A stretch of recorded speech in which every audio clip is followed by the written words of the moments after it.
Hello, everybody. Welcome back to Debate Hub. Hopefully, I am audible. It looks like I'm audible. It looks like everything's all well and good, and we're going. And I am back with our group of leprechauns to kick ass and take some names because I guess there has been nothing but shenanigans when it comes to AAI and everything they've been up to. So, do you guys want to introduce yourselves and start us off? Go for it, Barry. My name is Barry. I'm a writer with Only Sky. And the two gentlemen here will be kicking ass, and I will be taking the names. Got a notepad ready? I would ready? like to make clear that he is not a journalist, and as alleged by AAI. And my name is John HAMILL, and I cling on to Seamus's coattails on his podcast. Is that what that is? That's right. Yeah, right. I think you're especially equipped to have these kinds of conversations or about this particular topic because you used to work for them or with them before they were the organization that they are now. Yes, indeed. I was the secretary for some years, and this will become particularly hilarious when we get on to some of the lies that they've told. So, not to give away a spoiler, they published this big disclosure document and told a bunch of lies about their affiliate numbers. So they tried to make out they've had this catastrophic decline in affiliate numbers, and that's why they had to take all these urgent measures. And they drew this big diagram going back to 2015, saying what all the affiliate numbers were in the past, and seemingly not remembering that I was the secretary in 2015 and 2016 and 2017, so I have all the affiliate numbers. No. Yeah, I published today the actual membership reports written by the membership director that were brought to the board and voted on the board and have all the membership numbers in them. And so what you're telling me is that you have receipts. Yes, indeed, and they're just pulling numbers out of thin air and making up just blatant lies. But it's particularly hilarious how really shit they are at lying. Like they are the most incompetent liars I've ever come across. Yeah, if you're gonna lie, at least be good at it. Have some self-respect for or some respect for the people that you're lying to. Exactly, it's like the pretense of the thing is that the rest of the world is 8 years old and nobody's going to notice their bullshit. Right? Oh, of course, naturally. So Seamus, who are you up there hanging out? And do you want to give us a quick briefing about like who AAI actually is and sort of give us a catch up? Yeah, Seamus, give us a quick briefing there. Quick briefing, yeah. Rock, paper, scissors. Yep. So I, along with these wonderful gentlemen, and I use that term very loosely, are from the Free Thought Profit podcast, aka the Leprechauns, which has been coined by AAI because they don't like criticism. Wow, I don't even know where to begin as far as briefing because I can't remember the last thing we touched on whenever the last time we were on here. Yeah, especially over here. Yeah, I guess the biggest thing that has come out since we've been on here is they've actually issued some sort of response, I guess, kind of summing up a lot of the sins that they've committed as an organization. And for those that don't know, Atheist Alliance International is an international organization that had, at one point, UN status. So that's kind of a big fucking deal. So far, they've lost tax-exempt status in the U.S., tax-exempt status in the EU, was it? Yep. They have yes. Participatory status of the Council of Europe. Yeah, and then they've lost. Now there's questions about their status amongst the UN as well, if I'm understanding correctly. And now what you're telling me is that they have now published, and so it's been really problematic. They bunked an election up. They weren't listening to members and people who were paying members to the organization. They weren't helping atheists, which was their stated goal around the world. And so there was like a whole bunch of corruption basically going on. And from what I'm understanding is you guys have been criticizing them for some years now at this point. And now they're trying to address your criticism And what you're telling me essentially is that their criticism or their addressal is bullshit, and you have receipts that back up that that's in fact absolute nonsense. Yes, they have replaced their old lies with a whole new set of lies. So we can't say that they've never go helped ahead, Barry. any atheists. They help some atheists, but the decisions, I mean, the criteria they use to help atheists appear to be very idiosyncratic and not congruent with their aims as an organization. Well, Right. we should say what they've admitted to begin with. So what they published this week, they call it a disclosure document. So this is what they themselves admit to having done. So they unlawfully expelled the majority of members, the members who built the alliance, like the Freedom from Religion Foundation and Mariam Namazi's Ex-Muslims of Britain, and a couple of dozen other atheist groups around the world. They say it's just coincidence that the groups that they expelled were the ones who were proposing this democratic way forward that they didn't agree with. That was just coincidence. Coincidence, you say? Yeah. Then they've also admitted to vote packing. So they brought people in and awarded them votes in the alliance, people who weren't entitled to vote. So one example is a guy called Fotis Frankopoulos. They contacted him the week before a crucial vote, offered him membership of the alliance for €1 and gave him 3 votes. This is a vote that was won by 8-1. They gave him 3 votes. Then immediately after the vote, they co-opted him onto the board and he became their treasurer. And he was since expelled by his own atheist group over a financial issue. But he's still the treasurer of AAI today. So they've admitted that they did this vote packing. They gave people votes who weren't entitled to vote. They've admitted now that they failed to keep financial records for several years. So we already knew they refused to publish annual accounts as they were required to the members who fund the organisation. So they've now gone back to try and reconstruct the accounts that are missing, and they've admitted there just were no financial records during this period. This was the period, by the way, that their current vice president was awarding no contract tenders to his own children. Oh no! So during that period, they've now said that they did not retain sufficient financial records in order to construct accounts. So that's just what they've admitted themselves. Mm-hmm. And then they fast forward to the conclusion to give themselves a pat on the back for being so transparent and admitting this, and suggesting that anyone who wants to criticize them is just being obstreperous, and really the same people who were responsible for all that have to carry on.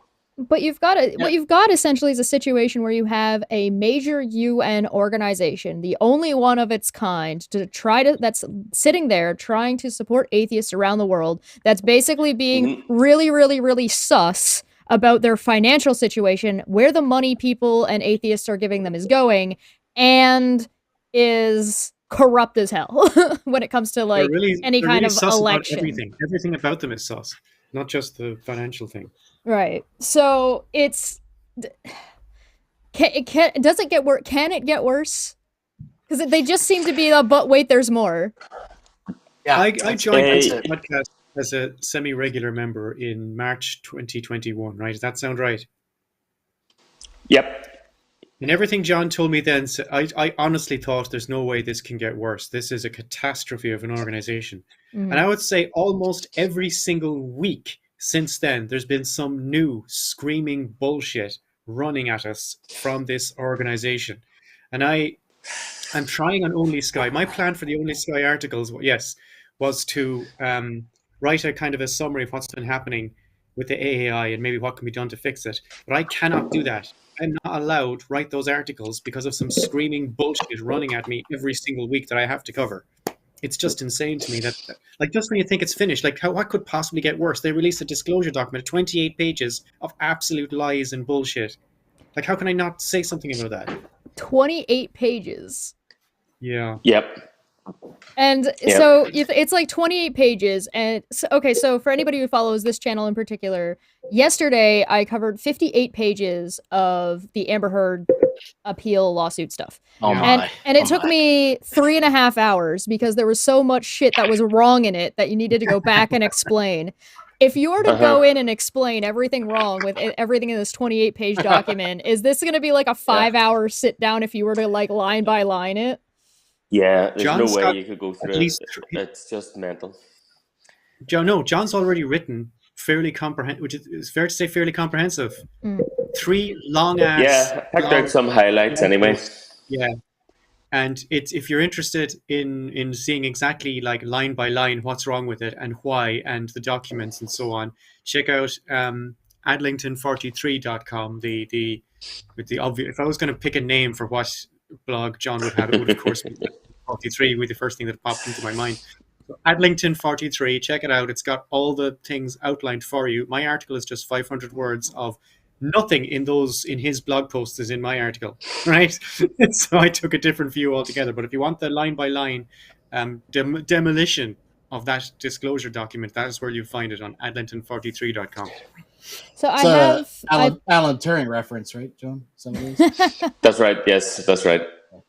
I have I put the link to John's document in the live chat. I'll add it to the description down below. But if Barry's got one too, I will just go and find that now, assuming that you shared it on Twitter. Yeah, it's on everyone's Twitter, I think, at this stage. Okay, so I will go find it. While you're doing that, Chish, let me give you a little flavour of the dishonesty in the document. So the number of members when I was there was 38, I believe, 38 different atheist groups from around the world. So some of them were, for example, small atheist groups in Afghanistan and Pakistan and places like that, where it's not fun to be an atheist. So, I mean, almost always we waived their subscription fees. The idea that someone goes into the bank in Afghanistan and says, "Can I please wire some money to my atheist friends in California?" Probably not a good idea. So yeah, it was very normal for subscription fees to be waived for lots and lots of groups. That makes sense because you're trying to help them, like scrounging them for money and squeezing them for pennies is not helpful to atheists in countries where it's far more dire to be an atheist than in others. Exactly that. So what the current crowd did was they decided that anyone who hadn't paid a subscription fee in 12 months was expelled, and this included even the Western groups who had a bunch of money. So the process is the board's supposed to set a subscription fee for each group. A very large group like American Atheists doesn't pay the same fee as the group in Afghanistan. So the board has to set a fee, then send an invoice. Then if you don't pay the invoice, you can be removed from the membership. But I mean, you can't renew your subscription until they decide what the fee is and send you an invoice. So they didn't send any invoices. And surprise, surprise, didn't receive any subscription fees. Right. And then they announced in a Skype call with Michael Nugent that Michael Nugent's the chair of Atheist Ireland. They told him there's only 6 members left. Now, they didn't tell them how they arrived at that figure. Of course. They suggested that people had been resigning. So Michael said this is a crisis. We've gone from 36 to 6 just out of the blue. And Michael sent an email trying to sort it out and saying, look, this organization is in crisis. What are we going to do? And they took that little clip from his email and repeated it throughout the document in the sense of saying, we had to take these extreme measures and cancel the financial reports. Even Michael Nugent said the organization was in crisis. as if Michael had done like his own independent analysis of the facts and agreed with them. Oh, of course. It's very Michael was disingenuous. just saying, repeating back what he was told, giving them the benefit of the doubt. So they've just clipped this out and repeated it as if, Michael Nugent, look, even Michael Nugent agrees with us. It's just, it's not even the dishonesty, it's how lazy it is, I mean, I could lie a shit ton it's better than petty as that. well. It's like they're attacking him. It's like they have this kind of passive-aggressive tone throughout, saying Michael said this and Michael said that, because Michael's been critical of the way they've been doing things.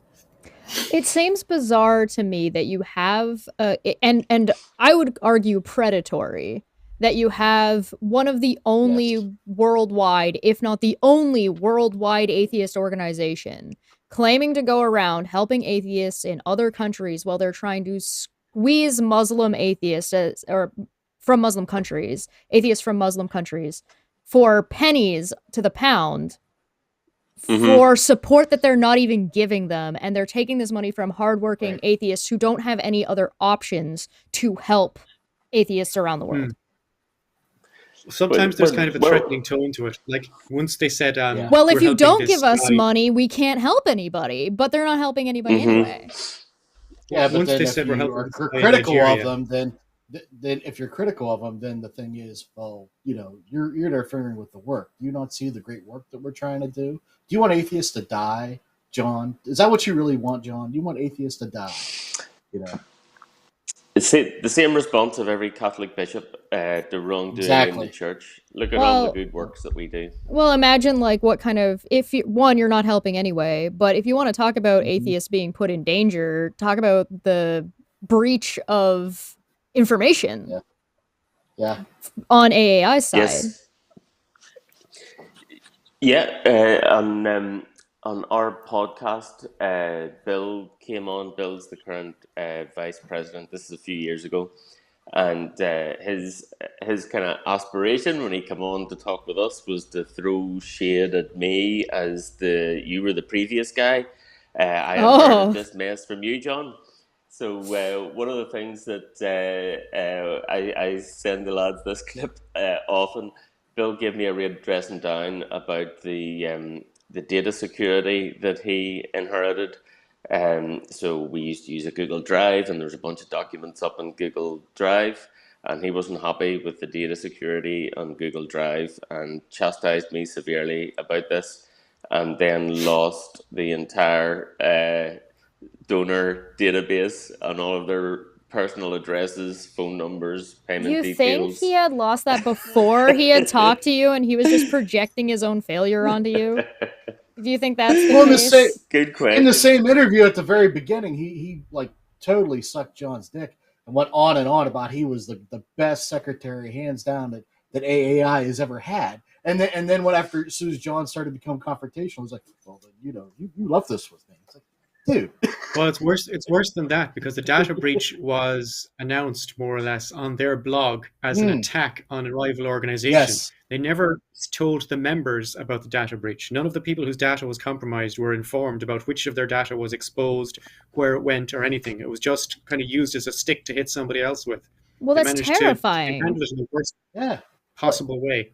Well, if you're an atheist in a country that's not friendly to you and your data is leaked out, anybody could now have that data and you might get like just literally attacked in the street.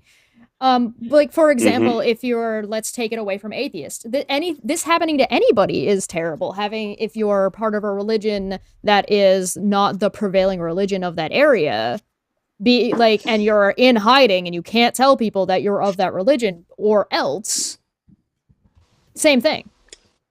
Yes, exactly. But they're even worse than Wells Fargo. Wells Fargo, as nefarious as they are, they will notify you if your information gets hacked. But Atheist Alliance International, you're on your own. But how do you claim that you're helping anybody when you're doing stuff like this? How can you with a straight face? Right. Well, Bill's helping with the certificates, right, Barry? Oh yeah. Yeah. They there's a they deleted the links to the Atheist in Kenya fundraiser. Yep. That was appalling. Absolutely appalling. Yeah. One of their member groups is called Atheists in Kenya, run by Harrison Mumia, and he is in trouble. The government agencies are constantly trying to shut him down because everybody in Kenya is either apparently a hard Muslim or a hard Christian. And the forces of darkness have massed to try and shut down this guy, Atheists in Kenya, and he doesn't have any money. So there was a fundraiser to try and raise funds for his legal defense fund. The last time they tried this, it took him 2 years to get it kicked out of court. And when it was kicked out of court, of course, eventually you hit a judge who's actually read their laws and says, no, this is stupid, and kicks it out. But until that happens, he's got 2 years of shite to go through, and he has to pay his legal team and so on and so forth.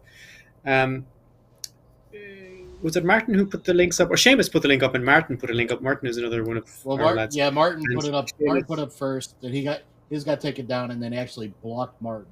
So basically, they haven't blocked atheists. me yet, but they did delete mine too. An atheist is going out asking for help because they're facing legal trouble in the court system in their country due to the fact that they're an atheist. Yes. They have a likely chance. He's a member. And he's a member. He's a member of AAI. Atheist Alliance International, yes. And his case isn't nonsense. Like, he has a very good chance of winning that case or getting it kicked out. Eventually, it's just a costly process. Even if he didn't. And right, even if he didn't, but it's within the law, so it's not like they're trying to change the entire law structure of Kenya. He just needs help getting between point A and point B. Well-meaning atheists, let other atheists that are part of AAI be aware of and notify them that this is the case, this is what's going on, can you help this guy out? And AAI removes the link going to their members' GoFundMes or Kickstarters or whichever it was. I mean, imagine they deleted 2 separate links to the GoFundMe for his legal fund.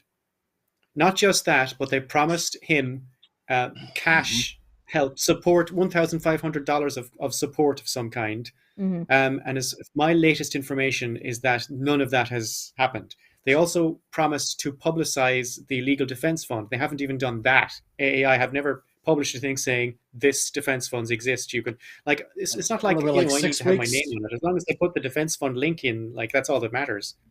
And they haven't even done that. 6 weeks from that or something. It's been a while too since they made these promises. I mean, it's not like an insignificant time. Now, one of the guys said he was finishing up an article about it, and he just never appeared. That was like 2 weeks ago. And so where is this? But they're still, people are still donating. And if this guy was a member, presumably their group or him was a donating member. So where the fuck is their money going? Especially when good question. No idea. Profit status is. But I would, even if he wasn't giving them any money, I would still have the same opinion about it. Yeah, it doesn't. I'm sure that's just the cherry on top, right? It's a cherry. Oh, it's just terrible. How much is it to join up AAI for a normal organization? Would it be like a couple of €100 or dollars or whatever? Yes, I recall Atheist Ireland used to pay, I think, €350-400 per annum, about based on the membership. Yes, it's based on membership numbers. Well, I imagine Atheists in Kenya doesn't have that. The more members you have, exactly that. The more members you have, the more you got to pay. I'd be angry though if I were him. I haven't heard from Harrison on it, but I imagine I'd be quite upset, like emotionally, you know. For sure. My suspicion is he's kind of holding out for the 1,500 that was promised, and doesn't want to rock the boat. But yeah, I'll rock the boat. I mean, that is what you're known for, yeah. So I do have somebody in chat, it's Monia, asking about John and the Skeptic Society in Auckland in New Zealand. This is John Richards. Saying that he had been invited there as a guest if she's not wrong, and has a Patreon too. And then she was linking to sort of a discussion you two were having about the situation. One of the things that got my attention in the recent disclosure document is related to that discussion. So John basically was part of the group that broke all the bylaws, expelled people unlawfully, packed the voter roll with his mates, and basically took over in an entirely improper way.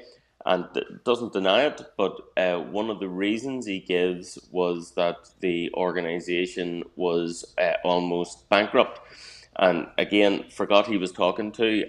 I have the literal bank statements from the months before he was talking about that. So part of the discussion was to go through and demonstrate no, the organization wasn't practically bankrupt. There was $45,000 in the bank account. But John's big allegation related to a guy called Rustam in India.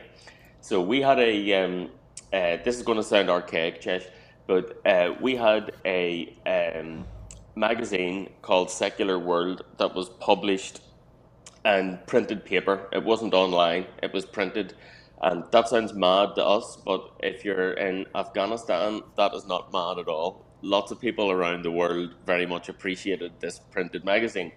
So Rustam got paid annually $6,000 per annum to edit this magazine, produce the magazine, do all the typesetting or whatever it is you have to do when you're producing a printed magazine. I don't think that's an excessive amount of money, $6,000 per annum. But John went crazy about this. How can you spend that amount in India? That's far too much to pay someone in India. And we had an argument about that. And what it just this week transpired was that when John got involved, he cut Rustam off and said, okay, no more of this. But if you read the disclosure document, what he did was he took the money himself. He decided, right, now I'm the editor of Secular World instead of you, Rustam, and I'll take the $6,000. His way of helping an atheist in India was to take the $6,000 per annum off the atheist in India and put it in his own back pocket. Before John Richards came along, no director of AAI ever took any money out of the organization for the work that they were doing. Everyone did everything voluntarily. John Richards is the first man to get involved and pay himself for the work he was doing at AAI. Well, that's so scary. Like, you can't just pull money out of an organization that's meant to help atheists around the world as a charitable organization and then be like, look at all this work I did as I pay myself, sign off, check to self. Look, I just billed myself for myself. Like, that's not how anything works. But it's also hilarious. Someone kept on going on about. I'm sorry. Go ahead.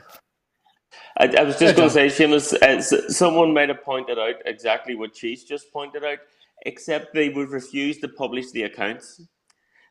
And now we know why they refused to publish the accounts, because if they hadn't published them, we could see where all the money was going, into their own pocket. So the guy's like, look at this work I'm definitely doing. I'm definitely not charging the equivalent amount that we were actually paying somebody to do it for. I'm definitely not potentially taking more. Wink, wink. Trust me, bro. This is all totally above board. Well, his argument wasn't that the 6,000 was too much to pay. His argument was that the 6,000 was too much to pay somebody who lived in India. So he's racist. Yep. Yeah. Yes. But here's the other thing, though. His big thing right out of the gate is that the organization was in dire straits. You know, they had no money, and that's why that was his excuse for these special measures, which led to all these other issues. But yet, apparently, they had enough money so he could pocket $6,000. I mean, you know, what the fuck? Yeah, like how do you do like how long did he get away with this for, or is he still getting away with this at this point? That's the exact right question, Chief, because here's the position that you're left in. So we have been raising all this stuff, as you mentioned, for a long time. Yeah, yes. The response that we got for a long time was, you're a bunch of appalling liars. How can you possibly say these awful things? If you go to their website, they attack us by name on their website for saying the things that they now admit were entirely true. But now they publish their disclosure document and admit it's true. And then it's all kind of, it's the investigation of the wrongdoing by the wrongdoers. And we're supposed to get to the bottom and say, right, well, okay, now they've published the disclosure document, we believe all this. Guys, we 100% investigated ourselves and found we did nothing wrong. It's even worse than that. It's Last year, we investigated ourselves and found we did nothing wrong and all the allegations were false. This year, we investigated the same records and found all the allegations were true. Sorry about that, but don't worry, there's nothing else to see. Let's all move along. Move along, move There's lots along. of tweets and Facebook comments littered throughout the last year of different AAI officers saying that the AGM was constituted under the bylaws correctly. Everything was done fine. I don't know what you're talking about. And I just wish, like, Bill Flavelle of 2022 could have a chat with Bill Flavelle of 2021 and maybe we can sort all this out. I have a question for Seamus. Oh, how do I get on this list? I want on. Let me in. I want to be part of the cool kids club. What the hell? Well, I think you've already been on the list as much as you've been on the our episodes bitching about it too, right? So well, I don't understand how not only like you've got a group of people that consider themselves skeptics, right? The atheist communities online think they're fucking skeptical. Meanwhile, that's where you messed up first, right? Yeah. Meanwhile, like they're just they're looking the other way, questioning nothing while this guy's just taking $6,000 a month out of people's back pocket. Because he doesn't want to give it to somebody in India. What the fuck? Mm-hmm. I mean, he felt that India has a much lower standard of life and so on, and they have much lower expenses. Sorry, I talked over you, Barry. I just said that he felt that in India the standard of life was lower and there'd be lower expenses and so on, and it was ridiculous paying them proper rates. Well, we all know you don't pay people for their work, right? Why would you do that? So John Rustum was worth the cat. 6K, but John Richards was worth it. Rustum wasn't worth it. He was an Indian. Right. But John Richards was worth the 6K. In fairness to in the defense of John Richards is not in India. Mm-hmm. He's also white. A white English person, so I guess he'd be qualified to be the top. He's the top level of humanity, according to John Richards, would be white English person. He doesn't even like Irish people. He thinks, what did he say about Irish people? We're slow-witted or something. Is it? What did he say about us? Yeah, I have to say I'm generally quite slow to call people racist, but this guy does have a bang of born to rule English colonial often. Oh, a colonizer is he? The first time I was on his podcast, his co-host was a white lady from South Africa who explained that she wasn't a big fan of democracy, and the problem with South Africa was that the ANC has too much democracy, and so that was my introduction. So he just wants to be wants to be the top of the monarchy. She was pro-tyrant. She flat out said that. She said, "I'm in favor of a dictator." Yeah. She said those words. "I'm in favor of a benign dictator." She said. Well, a benign dictator, not even a benevolent dictator, because, a benign one. The problem with Africa is the black people just can't rule themselves. You know that, right? That's a big problem in Africa. Oh, yeah. The black people just can't take care of their own business. Like democracy is for democracy. Thank you. You beat me to it. Yeah. And she's real big on the trains running on time. And skeptical atheists are giving money to these people to help the people that. Tercia was speaking to us from South Africa. Okay. Great. And then the organization. He came on our podcast. Oh, sorry. Go ahead. Sorry, he came on our podcast, Chish, and the first thing he told us, he gave us an admonishment about discourse and how to settle our differences through conversation. Because, as he described it, this is an alien idea to Irish people who think you only settle your differences through violence. And just kind of carried on, and we were all going, did he just say that? Yeah, exactly. Yeah. Irish people are naturally violent. I don't know. I mean, I've never hurt anybody. I mean, I'd say John's been in a scrap or two, but I've never hurt anyone. Yeah. Whatever you're very cavalier with your racism, you're probably a racist. I don't. There's just a degree of like, so we've got an organization that is run by racists. is corrupt as fuck when it comes to financial responsibility and fiduciary duty to its members as well as to the governments that it's a part of. It's masquerading as a charitable organization to take advantage of basically skeptics who think they're really big smart that have no other option to try to support other people around the world, and their version of support is do what I tell you because I'm a colonial. Well, when you put it like that, it sounds bad, doesn't it? That sounds pretty awful, doesn't it? It's not just John Richards, by the way. Shirley Rivera, who is the Puerto Rico, she's in charge of the Atheists of Puerto Rico. And she's been on this channel. She's wonderful. Oh, she's fantastic. Isn't she? Just fantastic. Her all day. She said that the leadership of AAI throughout was dismissive of the Latin American affiliates and the African affiliates, and she found it frustrating to be dismissed like that. That's putting it nicely.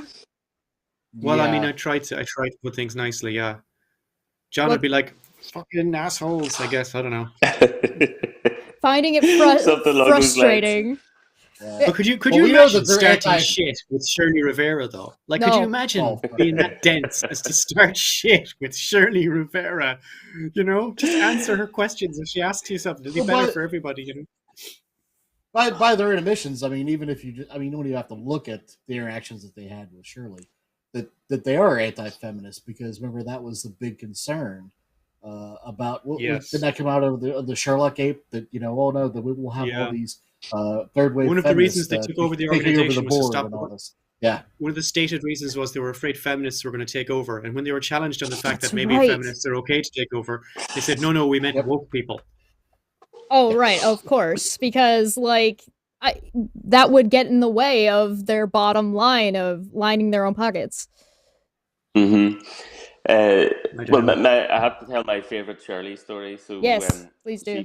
She published some internal communications. Shirley, by the way, was the person on the board making best efforts to do the right thing and resigned from the board when they wouldn't behave properly.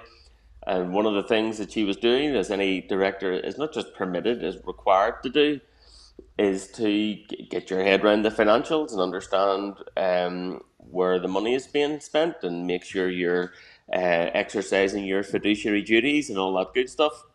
Right. So she'd asked the president a question about the accountant and if she could talk to the CPA, and the message back said, I'm doing this, it's not your fucking job.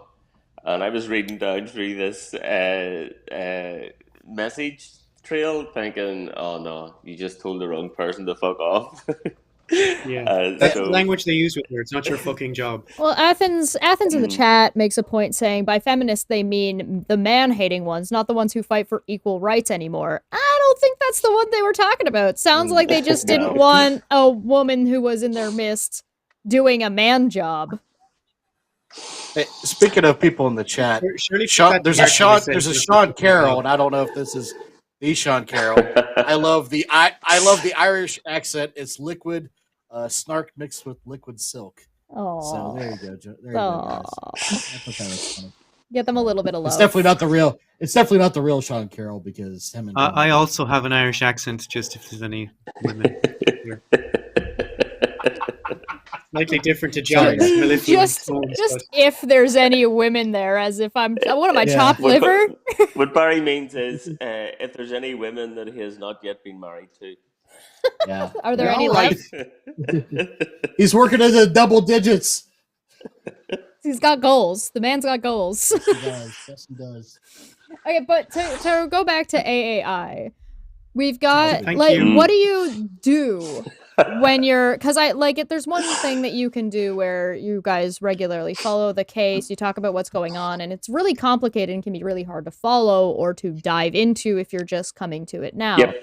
So, I mean, imagine your document here that I'm currently looking at is probably actually a good starting place for anybody who's curious about what has gone up to this point, because at least it's a jumping off point. Yeah. Mm-hmm.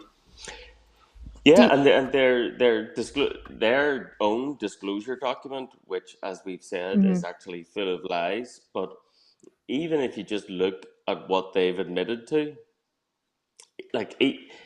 even if you give them all the lies that they've Sure. told in their most recent document, just say, yeah, whatever, guys, we believe 100% of this. They've still said, we packed the voter rolls with our mates who weren't entitled to vote. We excluded a bunch of people who were entitled to vote. We failed to keep financial records. We refused to publish financial accounts. We had our non-profit status revoked. We had our consultative status at the Council of Europe revoked. I mean, at what point do you say, well, actually, there's supposed to be consequences for this? Right. Because the way I see it, if you read this document and then you ask the question, well, what happens if someone tomorrow breaks all the bylaws, excludes half the members, takes personal control of the bank account and starts paying themselves a shit ton of money? What are you going to do about it? Because what you've just written in your document is that's exactly what you just did for the last 5 years, and your own decision is that there should be no consequences for that.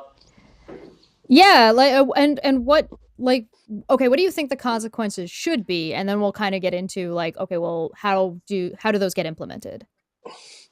Yeah, so I think the first time that they packed the vote and manipulated the election was 2018. That's when they kicked out Atheist Ireland, Freedom from Religion Foundation, Council of Ex-Muslims of Britain, and a bunch of other member groups, and changed the bylaws to give themselves personal control. So that wasn't a valid vote. They didn't do that properly. So we should just say, okay, that's null and void. Let's go back to the bylaws as they were before that, when they still had their consultative status and their non-profit status. Go back to the previous members, the previous bylaws, and take it from there. And actually, if the same people who took over without being elected want to submit themselves for election among the valid members and try and go and convince Dan and Ali Laurie to vote for them, fine. I mean, I don't think they'll have much success, but the reason they won't do that is because they couldn't get elected.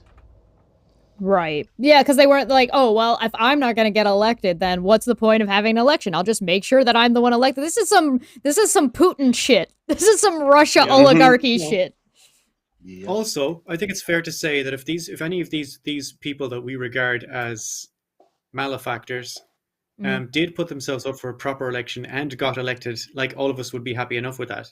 I don't think none of us would say like this should not have happened or anything. We just say, well, that's not what I would have done, but I guess that's the way it is, and we wouldn't be writing articles and posting stuff about it. We'd just be like, okay, fine. Well, you would have problems with the other stuff going on, not the election. The election would have at least been legit. You'd have there's clearly still more problems than just one or multiple bullshit elections, but at least that wouldn't be one of the issues you'd be bringing up. Oh, it's a treasure trove of chuckles, this whole thing. So, are the consequences that the group ought to be dissolved? I don't think so. I mean, they've still got some assets. There's still some value there. It's just not being used. As you say, Chase, the last real value they have is this special consultative status at the United Nations. They lost the one in Europe, but they've still got the status at the United Nations. That could be used for the benefit of a bunch of atheists. I know in Ireland that was a big part of the referendum that we had to remove blasphemy from our constitution. The lobbying that went on at the United Nations was a big part of that. There's lots of valuable work that could be done there. It's just they're not doing it. They promised to submit this video. You remember the famous video, Chief, but they never submitted it. I got okay. So Seamus showed me that video in the back after you guys had left up for one of the shows, and I could not believe what I was watching. I don't know what you're talking about. Like any kid with like a decent camera phone could have made a better fucking video than that. They could have probably just called up one of the atheist YouTubers and went, "Hey, genetically modified skeptic," or "Hey, cosmic skeptic," "Hey, Viced Rhino," who is like just show up as a rhino. It would have been better. But how do you have like all these big name people though, and this one organization that just exists and being allowed to exist in the way that it does? Not that these people or individuals or YouTubers actually support this group. I'm not sure whether or not they do or do not. But the fact that it exists as the only option for any kind of international support for atheists, how do atheists that are online not either notice this or B, talk about it? They have ignored it. Good question. I mean, we've brought it to the attention of HAMILL, Seth Andrews, Aaron Ra knows about this. I mean, it's not like a lot of the bigger names don't know this. Of course, Nick Fish is too busy sucking off the DNC and playing that kind of Twitter game as opposed to doing anything with American Atheists. Back in the day, whenever they actually gave a fucking shit. Oh, I'm sorry, I didn't mean to go for the rant. But yeah, there's no holding accountability of organizations whenever they're actually doing nefarious shit in our own community. I mean, again, there is no skepticism in the atheist community anymore. There is none. There is a bunch of cliques, and that is it. And it's all held as dogma. Well, it's a bunch of cliques all circuit jerking each other and boost. Yes. And it is all just a matter of let's play Ring Around the Rosie and never actually accomplish anything or get anything done because we're too busy jacking off each other's high morality complex because we're just better than everybody else, right? As long as you have this level of sexual metaphors. Well, yeah, sky daddies and such. Yeah, I mean, whenever you have Hey, listen, don't look at AAI over here. Don't look at any of the stuff going on that might actually help atheists around the world or what's problematic for atheists around the world. I'm too busy being like, aha, goddamn, hurt, derp, derp. Yeah, the most recent circle jerk cheat was Lawrence Krauss, who puts his picture on the AAI website to help promote AAI, and then when he's got a book to promote, like last week, he goes on the AAI podcast and they all smoke up each other's arse. Yep. Yes. No. That's so disappointing. Isn't it? I'm not sure if he actually was. Fuck him where he stands and fuck the horse he rode in on. I'm not sure if he actually was in the bathroom with Jason Sylvester when they booked the episode. We've not confirmed it. Rodent, no last name, said in the side chat, they said, Trump, we're not fascist. We just want to suspend the Constitution a little bit. And it's like, you mean like what AAI did? Oh, we're not fascist. We just only want to pick and choose who we want to vote and how much they get to vote for. Yep. Well, someone said to me once, speaking of that, about this. When Bill Flavelle, when it was put to them, but Bill, you weren't elected and you ran this organization for 3 or 4 years while no one voted for you ever. He described that as an oversight. He did. It was an oversight. It's an oversight. Oopsie poopsies. You're right. I should have been elected. That was an oversight. Whoops. Sorry, Barry, what were you going to say? Oh, I was going to say someone once told me that they said, oh, nobody cares about this AAI thing. They're nobodies and so on. And I said, well, the slide into irrelevance is itself a story. I mean, yeah, but if they still currently have UN status, that is absolutely relevant because that not only could it be used, but we've also got how much. Okay, based on the document that they just released, not anything that's happened before, just the stuff that they've admitted to doing. Let's stick with that because that way we don't have to have any kind of debate about what they did or did not do. Just the stuff they've admitted to. How much crime is in there? Like, how much of it is actually legitimately crime? Under the California code, or? Well, I imagine there'd be a couple of different codes they'd have to adhere to, right? It wouldn't just be California. It's probably a crime to claim that your donations are tax exempt when they're not. That might be criminal. I don't know.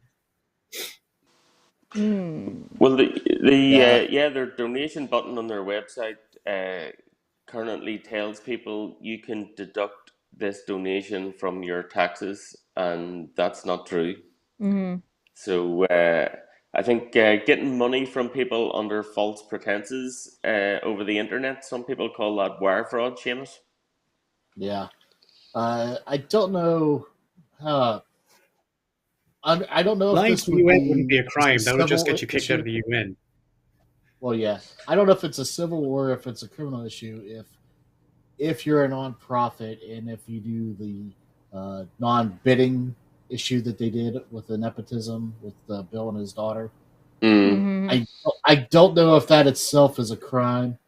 Oh, man. I feel like there's an issue of I'm paying myself with donation dollars. Starts getting into like not only tax issues but like shit. Yeah, that's a whole other term. Whether or not that's a crime, it's not just fraud. Thing. Well, would it not be like a failure of fiduciary duty? And in such a circumstance, you would maybe not necessarily. I don't know if it would be a financial crime or if it would be like a civil court problem. Definitely a civil crime. I mean, it might be might even be embezzlement if it's not actually signed off by everybody. But that's, I don't think you would get him. I'm not throwing this out there as. I don't think you could get him for a civil crime or embezzlement on that. I think that's just very bad practice. Probably not. And I don't think it's a crime of any kind. That he gave the contract to his daughter. I don't think that's any kind of a civil crime. No. He's talking about John Richards. Taking the money. How about this one? There was tens of thousands of dollars in the bank account. That money was under the control of the atheist groups around the world who put it there. They had a democratic structure by which they decided what they would spend their membership subscriptions on. A small number of people came in, changed the rules, and gave themselves control over that bank account. That sounds a bit crimey to me. Well, especially if there was supposed to be a democratic election and there wasn't one. So then all of this money was taken, all of this power was changed without the knowledge or consent, I guess, of the other members or of like the structure that was already in place. Well, if that's the logic, any of that money is a crime. You could actually say helping all the money they gave to the atheists if they did. You could say it's conspiracy, and if it's we know they've been sending money to atheists in Nigeria, and people who get into trouble in Nigeria. We know that. Racketeer, and that's the thing. I'm not 100% sure on. I'm not sure, like, at what point would this be considered fraud, and you're taking money off of false pretenses, versus how much of it is like because structuring in a business can be crime, right? That's a thing, right? I don't know how much of it would be like you can be looking at like a RICO situation if this continues. You know what I mean? Well, there's one part of the law that I do know about, which is the legal obligations, not entitlements, the legal obligations on a director of a non-profit. Once you're a director, fiduciary responsibility. So a lot of the time when you ask these questions, Chish, of a bunch of people who are directors of AAI at the minute, you'll get responses like, well, the treasurer does that, I'm not the treasurer. And that kind of thing just doesn't cut it. That's not good enough. The reason that you're a director, the reason that you are there is that you have a duty of inquiry. You have a duty to make yourself informed. You have a duty to know what's going on. So to say I'm a director and put it in your CV and it looks great, and then turn around and say, but I wasn't really involved. I mean, it's your job to be involved. That's what being a director is. Yeah. Under a court of law, they're not going to give you a lot of. You didn't know when you signed off on this. That doesn't work that way. Yeah, ignorance isn't. Ignorance is an excuse. So, are you telling me what I should do? Is I should go find and hunt myself down somebody who may or may not be a lawyer, who may or may not have information about how these types of structures are supposed to work and what those consequences might be, and maybe present them with this situation and see what they think on the matter? Well, there's someone who's No, me? I would never. I believe I know the name of someone who is expert in non-profit law and specifically raising funds for non-profits. Mm-hmm. His name is Steve Polgar, and he joined the board of AAI last year. I think contact him. That might be a conflict of interest. Mm-hmm. No, they don't care about that. That's fine. Don't worry. But I care. I have standards. In fact, why are you here? Well,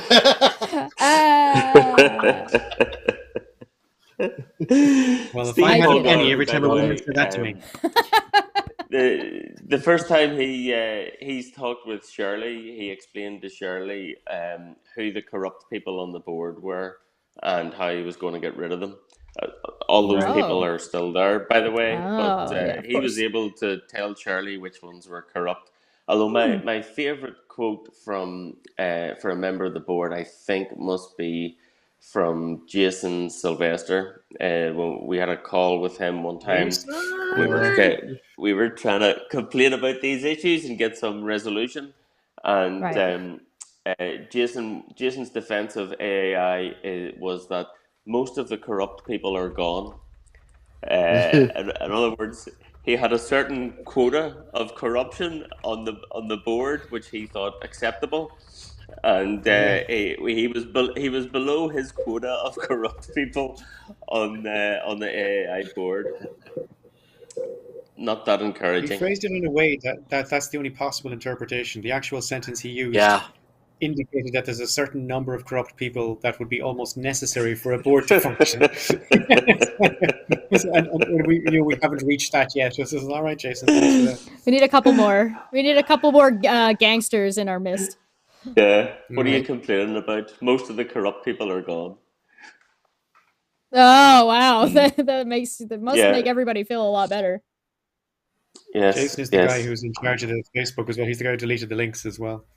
So you guys do a lot of research. You guys do a lot of publishing of this information and sort of exposing this information via blogs, via podcasts, via video. And you guys don't tend to repeat yourselves a whole lot. You guys don't tend to do these shows unless something new has happened, I've noticed. That's the game, or the plan anyways. And, again, whenever all this started, we would do an episode, and then John's like, hey, we got to do another AI episode. I'm like, oh, come on. Didn't we just do 3? But then whenever he brings it to me, it's like, holy shit, are you fucking kidding me? This is really going up. It's like I'm literally becoming like Al Pacino in The Godfather 3. It's like, just when I thought the arrow's out, they pull me back in. It's like, there's always some more shit. It's fucking crazy. It never fucking ends. It is the wait, there's more. Because we're literally getting done with this episode on Sunday. What we're talking about now, this whole disclosure thing fucking dropped. It's like, that's what right. The fuck? What the fuck? You'll remember there's a few times, Seamus, we're saying, look, it's a busy week with work. Could Bill just stop laughing his ass off for a few days? We've got other things to do. So, okay, so if there's enough to sort of instigate any kind of investigation, what authority do you contact in this case, or is there one? Well, they California are Attorney General. Which I believe has announced that they are looking into this. Is that correct? Am I not speaking on the camera when I say that? No, I think Sherlock has announced that publicly, hasn't he? Michael Sherlock. Yep. So I feel like I should be looking for a headline. I feel like there should be a headline somewhere that says Atheist Alliance International under investigation by California General over fraud, over corruption, he just wants atheists to die. That's his problem. So. Oh well, I'm not going to do anything like that until the California Attorney General's office said it. He must be a miner. Breaking all those rocks. What's that hey. Was that what Michael Sherlock said, Barry? More or less what Cheese's example headline there was pretty close to what Michael Sherlock announced. But I would never say that until the Attorney General's office said it. That's a good point. Well, you just say it as a question. Yeah. Sherlock has a habit of getting ahead of things. Rumor state, talk of, is this ? They do have an IRS issue too, so I'm not going to phrase things in the form of a question and pretend like the answer is yes. That's not my style. I'll leave that to Graham Hancock. Yeah, there you go. And Eric von Daniken and those kind of people. But like that's the kind of pyramids aliens, and then chapter 2, as if the answer was yes, just carries on. Well, I feel like it's one of those things where I don't have the hair for those, so you know. I feel like it's one of those things where I should be looking for a headline and one just hasn't shown up yet, and that would be the headline I would suspect to see once things are like once the ball's actually rolling. Yes, agreed. It was so it was Sherlock, Michael Sherlock, that was pursuing that with the Attorney General of California. As Barry says, I do not know the current status of that, and it might be better to wait until we hear from the Attorney General rather than Michael Sherlock, given his checkered history with the organization. I'll give you my headline. The headlines of my AAI articles on Only Sky so far are: the first one is Atheist Alliance International loses status. That's one headline. Another one is AAI and Hope and Me, which is an article that happened when I tried to write a disclaimer for because the Only Sky ethics department, if you have a personal connection to any story, you have to disclose it. So I was just going to write like one line and it spun out into a whole article. Don't even ask me. And another one is Atheists in Kenya in Trouble, which has nothing to do with AAI, but it kind of does. And then the last one today is More AAI Secrets and Lies. And if you've never read Barry's stuff, it's all factual. Hilarious. It's all fucking hilarious. Yes, exactly. I feel Barry's like a very funny person. Where do you think we would even see that kind of thing, like that kind of an article published? I mean, we see Barry stuff, but no offense, Barry, you're like one guy. And Martin's. So these old guys. It's not offensive to me that I'm one guy, Chet. But I mean, like, you would suspect to see, like, would you suspect to see this in like a newspaper somewhere? Would you expect to see this covered by? I published a story in the Ireland has a political affairs and satire magazine called The Phoenix, and I got a page of this AAI stuff published in that magazine in Ireland. That's just in Ireland, right? I mean, this sounds to me like it's a fucking Onion article waiting to happen, except it's real. Yeah. Although the best Onion part of it was this is my favorite ever fact about Michael Sherlock. He told me he was hired as executive director. That was a salaried position, so he was reporting into the board, and on the board was John Richards, who we mentioned.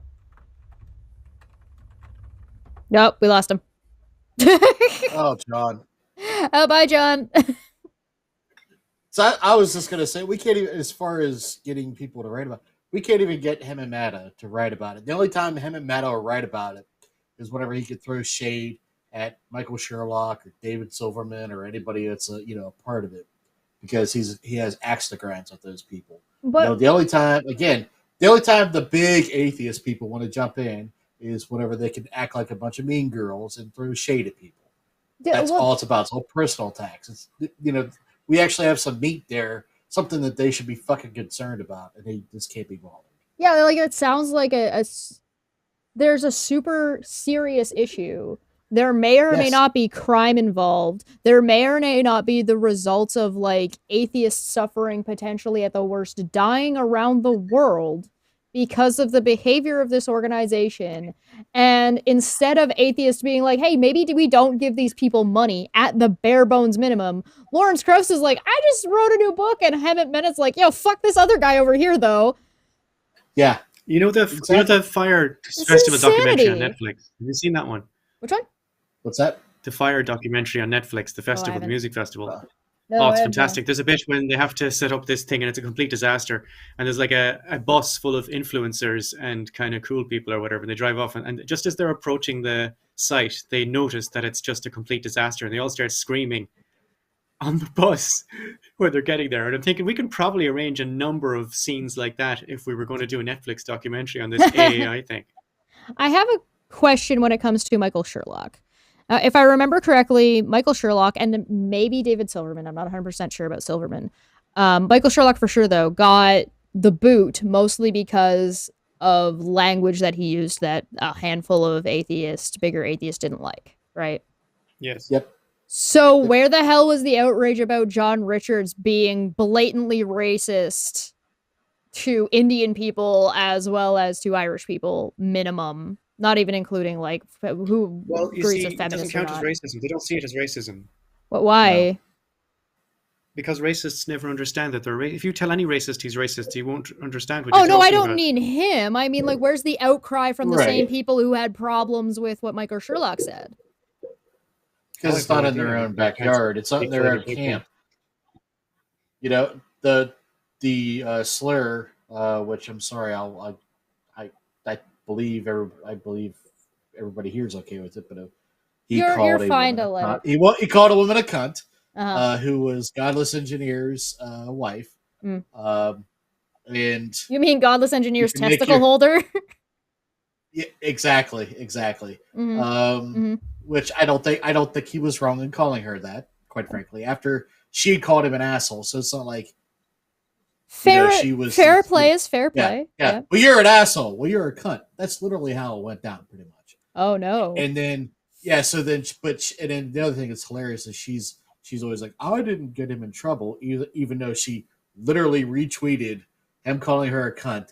And then what Atheist Alliance International, is this what you do to me or something like that? It's like, is this what you do to me? Who the fuck are you? Yeah, kind of. Yeah. It's like, seriously, come on. You know what I mean? And that's what. Don't throw shit if you can't handle shit throwing. It's that simple. Yeah. So I mean, whether or not you like Sherlock or not doesn't matter. And the other thing is, him and Matta and Sherlock have a very jaded past. There is some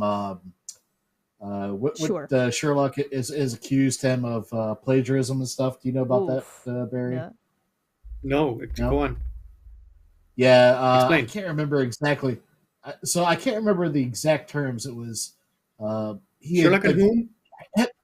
Sherlock and him and Matta. Oh, Hammond. Okay.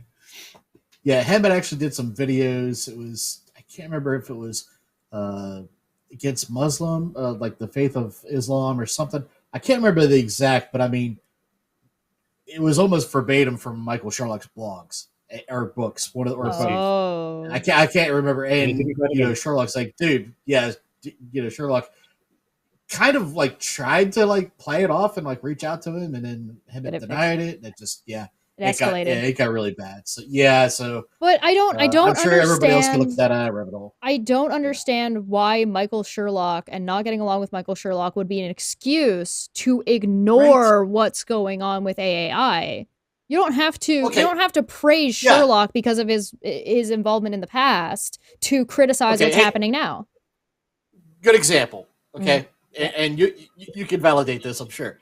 I don't like Matt Delahanty. I don't like the ACA. But guess what? If after everything we know about this, if we find out that the ACA was the wrong and all that nonsense, I'll call out the ACA and everything. You know what I mean? I don't have a problem with that. Right. But that doesn't seem to be the issue with all these people. Again, they're not being objective. They're being completely subjective. They're only going after the people that are, not in their little groups, and it's fucked up. It's fucked up. It's tribalism. It's everything that they accuse, religious folks of doing, and that's what they're doing here. And unfortunately, if they were more skeptical and more concerned about the so-called atheist community, assholes like us wouldn't have to cover, this. Let's be honest, right? This would be just a, hey guys, did you hear, what everybody else is talking about, kind of thing, instead of us, doing episode after episode after episode, and blog after blog. You know what I mean? I don't understand how this story is not getting any traction within what is supposed to be a skeptical community. Right. Makes no fucking sense. And again, with the UN status, they've wasted the UN status for how many years? They have made one real submission, which isn't even real, as far as we can attest. Right? I mean, there's no evidence that video actually was submitted to the UN. Outside it doesn't of that, appear on the site. That was a part of a collection of videos that were supposed to be shown to the UN at a certain time, and all the videos are on the UN site except the Atheist Alliance International one. So there's not just no evidence that it was done, but there is evidence that it was not submitted. Right. So it's a fucking colossal waste. Some real action can be done with that status, and they have yet to do it. That itself should be a fucking story, Yeah. let alone the other bullshit. Atheist Alliance International wasting resources Yes. and UN status off backs of Western atheists.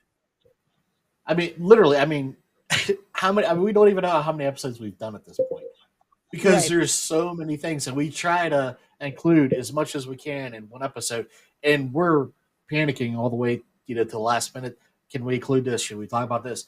Because there's so much. There's so much that they do. That it is difficult to write articles about it too. Yeah. Yeah. Because in all honesty, you could do one entire episode on one little soundbite or one little blurb that they give you. It's insane. It's just absolutely insane. Like all the people, all the international groups, like Shirley Rivera pulled her entire Latin American affiliates out, which was like Mexicans and Colombians and Puerto Ricans and the whole thing. Panayotis Dimitras is Greek, and he pulled himself out. A bunch of people pulled out, but the thing is, they all pulled out for different reasons. Right. That's the bizarre thing. So, like, it's just, I mean, it just stacks. Clusterfuck is so huge and sprawling, and it's like a hydra of bullshit, and it's so difficult to write articles about it without making those articles 20 pages long. Yeah, I guess, I mean, it's like every single thing is just a whole, you have to go in and explain, like, okay, what this is, what does this mean, where does it come from, how did we get here, what is wrong about this, what needs to be fixed about it, what can we do, etc., etc., etc. Like in the cover letter to the disclosure document, Bill Flavelle said that this is part of the acknowledgement of whatever the errors were made. And like just that is so passive aggressive, like the passive, like errors were made, like they like the rain dropping from heaven, you know? Mm-hmm. Like it's not that errors were made, it's people did things wrong. Errors were made. Oh, we went out for a picnic, but I didn't check the weather before we left that day. Yeah. And half of this document is admitting everything they've been denying that's been on Seamus and John's podcast there, that's been on the Free Thought Profit podcast for the last year. Yeah. They've been denying it, saying no. So half of it is admitting that stuff, and the other half is just demonstrable lies and bullshit. Like meanwhile, they're trying to vilify anybody who talks out against them. Yeah. Like Michael Nugent is not my best friend or anything. I don't know if you're following Twitter or Facebook, but you'll see him come at me on a number of occasions about a number of things. Sure. So like we're not meeting up for tea and sandwiches after the show or anything. But like the way they came for Michael Nugent is a disgrace. Absolutely disgraced. In this disclosure document, it's like, oh, Michael Nugent said this and Michael Nugent said that, and it was just all lies. It's all context-free lies about that guy. Right. I can tell you true things about that guy that'll get him into trouble or whatever that people won't like. But the way they talk about him in that disclosure document is not it. It's bullshit, all the way up and all the way down. Right. Because like there's fair reasons to go after people. You shouldn't have, like, if they're that bad, you really shouldn't have to make up bullshit about them. Like, if there are problems, talk about the problems. It sounds like they're just trying to use them as a scapegoat. Michael has been critical of their organization, and the way Michael writes is very, very clinical and fact-based. He doesn't have any emotional language at all. It's just, oh, this happened, and this happened, and this happened. And Michael also, for reasons that I don't fully understand, does his best to be absolutely charitable in his interpretation of everything said to him by anyone. Yes. So he always does his best to say, well, let's assume the best possible interpretation of what they might have meant by this. And that's his rule going into everything. Even when he's talking to me, you know? Right. And and I don't deserve that sometimes, but he does it for me anyway, because he does it for everybody. And and he's obsessed with the color red. He wears red shirts all the time, yeah. I don't know if he's ever seen Star Trek. But his stuff on his page isn't like the Adlington 43 stuff, but it's also a fairly, comprehensive takedown of the whole thing. And they came for him by name in the most stupid way and called it a disclosure document. Like, that's another thing they say. It's a hit piece. Yeah, like the lies they tell are so obviously and easily disproved. Like one thing Jason Sylvester said is, I reported to Michael Nugent my findings in this investigation. So of course, like, do you think we don't have access to Michael Nugent's Twitter? One of us just said, Michael, did Jason say anything to you? And he put up on his Twitter and said, I never got anything. Like, that was the end of that. That was just a lie. Now, that's a demonstrable lie. One thing. we know for a fact is definitely a lie. And the chances now of them saying that, yeah, that was a lie, are zero. They'll still try to claim that was somehow true, or I don't know what they're going to say about it, or just ignore it. It's just insane to me. This disclosure document is 28 pages of bullshit, self-serving shite. And how much of this do you think is conspiracy? What do you mean conspiracy? Like the whole situation, like between getting Michael Sherlock kicked out, between saying they're going to replace one person. I think that's conspiracy requires a sort of a coherent intelligence behind. Yeah, no, none of this is conspiracy. This is just a rolling clusterfuck of morons and incompetent people. If this was a conspiracy, it would be very difficult for me because there would be some coherence to it. Right. Somebody would behind the curtain would be saying, look, you can't say that. That's obviously, they'll be able to disprove that. They have a PR person. Yeah. So I don't think it's a conspiracy. I'm going to disagree with you on this, Barry. At least in part. I would say that there was definitely a conspiracy to keep Atheist Alliance, Atheist Ireland and FFRF out of the AGMs. All that stuff in the beginning was definitely a bit of a conspiracy as far as the initial coup. I think there was a conspiracy for that. Mm-hmm. But the ongoing thing isn't a conspiracy. Yes, that's what I agree with. Okay, fair enough. It's like, but I would say in the beginning there was a conspiracy, but no, not going forward.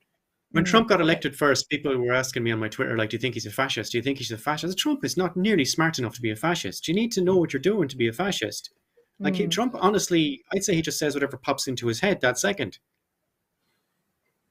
He's not remotely competent enough to be a fascist. And I don't think these AAI people are conspiracy people. Right. Maybe at the start, because when Gail Miller was there, when Gail Miller is not there, they're just left with a bunch of incompetent fools and clowns, and they can't even, if they are running a conspiracy, it's the most incompetent conspiracy I have ever seen. It's got no coherence to it. It's got no central thrust. They're not watching anything. No, none of the people are on message, because at some point every single one of those board members has said something that directly contradicted something else they said the previous year, or something, and something the other members have said at the same time. Okay. Well, the other thing we knew at some point that there was a split. Morons. Yeah. Right, but at some point we knew that there was a split because Gail left and picked up Godless Mom, or what is that her name? Courtney Heard. Courtney Heard, yeah, the grifter, that grifter, and some other. That's going to be another. That's going to be another story. Yeah, IAA, which I think might have been named intentionally to be confusing. Mm-hmm. Yep. And then they stole their database, and then that kicked off a new round. No, they stole the data. Yeah. They appropriated the database. We can say that. Yeah. They got a hold of it somehow. Yeah, because there was no protection of the data. I mean, on the correspondence that AAI had with everybody that had everybody's information. There's got to be a point where like negligence is something that they can be gone after over at the least. AAI was emailing the database to everybody with every mail shot, and this is the people now who want to set up. They want to set up a database of people who've renounced their God belief, and they want, like he mentioned, people in Muslim countries. I mean, my God, they will murder you. They will murder you. There are people in Bangladesh who will hack you to pieces with a machete if you are a public atheist, because it's happened on a number of occasions. Public atheists will get hacked to pieces by Islamists in Bangladesh. But they willy-nilly would want to put this database up with your fucking data security issues. You should be ashamed. And then when I said this to him, he started talking like it was an admin debate we were having. I'm like, Bill, this is not... No, you're going to get people killed. Like if I had an idea and somebody said, Barry, this idea is going to get people killed, that would slow me down. I wouldn't say like, well, maybe blah, blah, blah, blah, blah, blah, you know? I would just kind of say, all right, well, I don't want to get anyone killed. Right. It didn't slow him down at all. He just saw it as like a debate, you know, saying, yes, come debate me. And said, man, you're not in fucking Ben Shapiro land now. You're going to get people killed. You know what I mean? This is like not real people. This is not an undangerous action. The chances of you getting somebody killed is not zero. And then he said we're going to have checks to make background checks to make sure the people who apply for these things are really the people who they are. And I said that's the problem. Let's say you have some 20-year-old atheist in a university in, say, Saudi Arabia, and he thinks he's doing a public service. That man is going to have his head chopped off, you know? How could you possibly ask people for that kind of data when you've got not only like the kind of level of negligence you have, but even if you take out how dangerous that is when it comes to data security, these are a group of petty fucking people. Petty people. And they will use that data against you if they feel like they want to or need to. It's like they put zero thought into any of their positions and then aggressively defend them as if they had thought them out fully. Like, I don't know, maybe this is an internet problem, but I think the internet in general, social media in general, I think has trained a lot of us to be really good at defending positions, but not very good at putting those positions together in the first place. And that's like catastrophic for the public discourse. Right. And I think they're suffering from this as well. Because I don't think it's just them. A lot of people are. They're suffering from this disease where they're like almost experts at defending opinions and just terrible at putting those opinions together in the first place. And we were talking the last day with, what's the name of the guy, the philosopher, Dave Rowlands? Yeah, like everything he said, basically. Yeah, that was last Wednesday. Go check out the video from last Wednesday. Yeah, I like that guy a lot. Oh, he's great. Yeah, he just wouldn't shut up. Yeah, I mean, I couldn't get a word in edgeways with him. He just, nah, Dave Rowland's typical, right? But, you know, when eventually I could get a word in, yeah, I liked everything he said. He was right about everything. I think we should probably start wrapping it up there. Yeah. Because, like, it's just going to get worse. And I don't know what a more clear note you could end on than AAI is legitimately going to get atheists around the world killed, and none of the atheists, if they haven't already, none of the atheist advocates online give a shit. None of the people that are like evangelical, because that's kind of what I call them. They're like evangelical atheists. Yeah, they run shows that are designed to convert people or designed to convince people of the atheist position. So you've got your Aaron Ross, you got your genetically modified skeptic, etc. I suspect a lot of these people just like talking to each other in dark rooms in universities, you know? Well, but none of them care. None of them give a shit. They're aware that this is a case. You guys have been following it for over a year at this point. I know for a fact Aaron Ra read one of my summaries of this situation because he said he did. And some of them are part of or promote this, including people like Lawrence Krauss. These are groups that they're supposed to be advocates, and they just do not give a shit. On the advisory board. Right. And they don't fucking care. Yeah. They don't fucking care. It's been brought to his attention on multiple occasions, and he doesn't seem to understand or care. I don't know which. I mean, I guess he's busy. He called John retarded for bringing it up. What? He said that. Wait now. Let's context that. He said that because of what John said about Michael Sherlock. He was doing it as a kind of a sarcastic retort. Okay. He didn't just pull that out of the blue. But still, sure. Oh no, but still, yes. But did he say you're a dangerous freak? No reason. He was sarcastically responding to what John said about what Michael Sherlock said. To be fair, no, he called him a dangerous freak or something like that, if I remember correctly. Well, no, that's fair enough. Yeah, he did that out of the blue. Okay. Yeah. So. The point is, more freaking than John will ever be. Oh, sure, yeah. The point is that you have this situation going on. It's been going on for a long time. There are plenty of atheists that have advocated for this in the past that are well-known atheists who have not rescinded their support, or have continued to support, or just quietly stopped, and none of them are saying or doing anything to make atheists aware and potentially sending people in remote countries into danger. And not giving a shit. I'm hoping my Only Sky articles will do that, because I know my Only Sky articles will be read by people interested in secularism and atheists, at least in America. And I'm hoping to get some pickup from that, to get people kind of aware, and I'm trying to be funny about it to make them engaging, the articles, so people will want to read them. You're right. Because the problem is, like, there's so much wrongdoing and so much facts that if you just outlined it, I think it would be like a Noam Chomsky book. which would be very interesting and full of facts, but essentially a data dump. Right. There's book no of way, exposition. There's no real way to talk about this intelligently without it being a data dump. Right. There's too much. There's too much. We just have to pick one tiny aspect of it and make jokes about it, because I think that particular aspect is, in fact, hilarious. That's fair. Well, eventually I will get because it's his birthday. The Chomsky That's bit. Why you did that, Barry. That's why you did that, huh? I think there are. Go ahead. Sorry. There are the rest of my articles, like my articles on Only Sky, that are not about AI, are a bit data dumpy. So that'll help you figure out where I stand. Well, I think that with that being the case, where can people find you? Because I think the only thing that people can really do is inform themselves before they donate, before they advocate for any kind of donation or any kind of charity. They need to inform themselves about the situation, and be able to watch your stuff and get all the way caught up on this, because we've really only talked about just skimmed the surface of all this shit today here. And so go watch your stuff and to go read some of the stuff. I know I linked some of it in the live chat, but I'm going to link more down below now that I've got access to it. Where can they find you?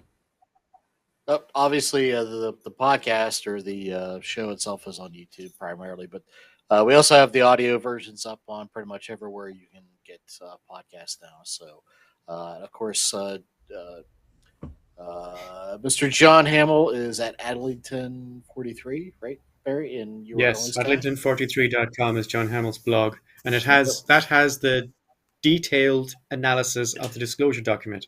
It also has several detailed analysis of other stuff the AAI has done. Mm-hmm.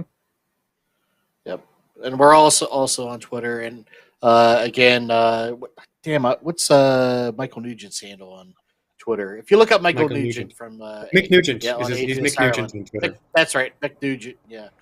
Do me a favor, send him a picture of a chicken nugget.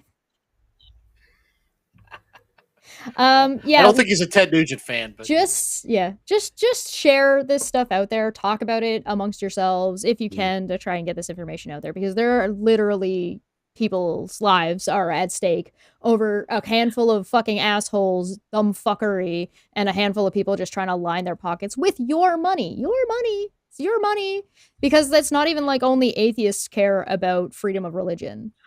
So, all right. Let's get on out of here. Thank you, everybody, for joining us. Again, links down in the description below. This has been Debate Hub. I've been Chesh. Thank you so much for joining me. Thank you for joining me, the group of you guys.